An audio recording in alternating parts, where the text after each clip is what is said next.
आजची आपली रेसिपी आहे मुंबई स्टाईल स्ट्रीट फूड अंडा भुर्जी। कशी बनवायची बघूया।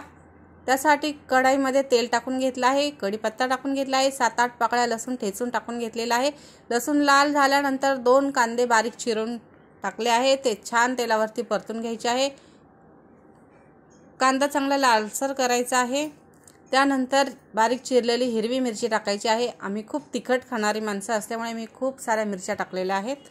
आपण आपल्या आवडीनुसार मिरच्या टाकायच्या आहेत। हवा असल्यास इथे तुम्ही लाल मसाला टाकला तरी चालेल। त्यानंतर 1 टोमॅटो बारीक चिरून टाकलेला आहे, त्यावर तो लवकर शिजण्यासाठी मीठ टाकायचं आहे। झाकण लावून वाफवून घ्यायचा आहे। टमाटा नरम झाला की त्यामध्ये आपण टाकूया हळद आणि लाल मसाला। तिखट आपल्या आवडीनुसार ठेवायचा आहे।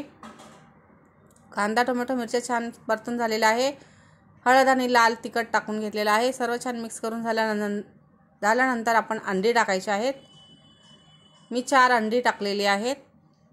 सर्व छान मिक्स करून घ्यायचे आहे।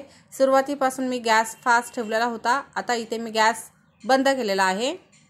आमच्या घरातली लोक अशीच अंडा भुर्जी खातात आणि रस्त्यावरही अशीच अंडा भुर्जी मिळते, त्यामुळे जास्त सुकवायचं नाही आहे। इथेच गॅस बंद करायचा आहे। छान परतून घ्यायचं आहे। त्यामध्ये टेस्ट वाढवण्यासाठी कोथिंबीर टाकायची आहे। बघा किती छान अंडा भुर्जी दिसत आहे आणि खायलाही खूप टेस्टी लागते। त्यामुळे नक्की करा। व्हिडिओ आवडला असेल तर लाईक करा। चॅनलवर नवीन असेल तर चॅनलला नक्की सबस्क्राईब करा आणि कमेंट करून सांगा मला अंडा भुर्जी कशी दिसते आणि कशी झाली आहे ते।